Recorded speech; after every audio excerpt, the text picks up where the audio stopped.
পিছনে তাকাস না, ওরা অনেক খারাপ। ভালো মতো গুনিস।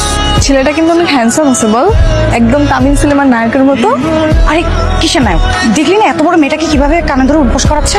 আরে মেয়েটা হয়তো কোনো দোষ করেছে তাই শাস্তি দিচ্ছে। তোকে এত কিছু নিয়ে ভাবতে হবে না, চল। কি ব্যাপার, তোমরা কোথায় গেছিলে? মামা ওই তো সামনে মোড়ে দোকান আছে না, সেখানে। কেন? আমি না তোমাদের বলেছি একা একা বাড়ির বাইরে যাবে না?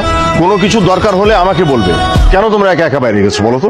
মামা সমস্যা নেই তো, আমরা তো গিয়ে সঙ্গে সঙ্গে আবার চলে আসি। আচ্ছা শোনো, এইভাবে আর একা একা বাইরে যাবে না, এরকম ভুল যেন আর না হয়, ঠিক আছে? কোনো কিছু দরকার হলে আমাকে বলবে। যাও ভিতরে যাও। তোকে বারবার করে বললাম বাইরে যাইস না, বাইরে গিয়ে আঙ্কেলের বকাও খেলি, বাইরে গিয়ে কোন না কোন মস্তানের উপর তুই ক্রাশও খেয়ে চলে আসলি। তুই কিভাবে জানলি ও খারাপ? শোন, তুই ওকে চিনিস না।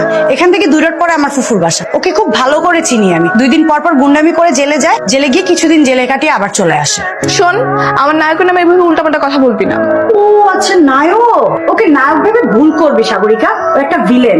শোন, ভিলেনকেও কিন্তু ভালোবাসা দিয়ে নায়ক বানানো যায়। দোস্ত দেখ কেডা আইতাছে। আইতে দে। বিয়াদবের দল সব। আঙ্কেল দাঁড়ান, আমার মনে হইলো আপনি আমার মনে মনে গালি দিলেন। মুখে ঘা হইছে নাকি? জোর নাই, গালি দিলে দেন, কোনো সমস্যা নেই তো। কে বলছে আমি তোমাদের গালি দিচ্ছি? কাউরে গালি দেইনি। কেন দেন না আঙ্কেল? গালি দেওয়া দরকার ছিল না?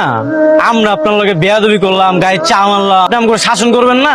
আপনার তো উচিত ছিল আমরা যে বেয়াদবি করছি সেটা শাসন কর। আর যদি শাসন না করেন তাহলে বেয়াদবির মাত্রাটা আছে না বাইরে আসবে। তখন কি হবে জানেন? একদিন দেখা যাবে আপনার যে হাত পাটা আছে না বাইন্দা পুকুরে ভালাই দিচ্ছে।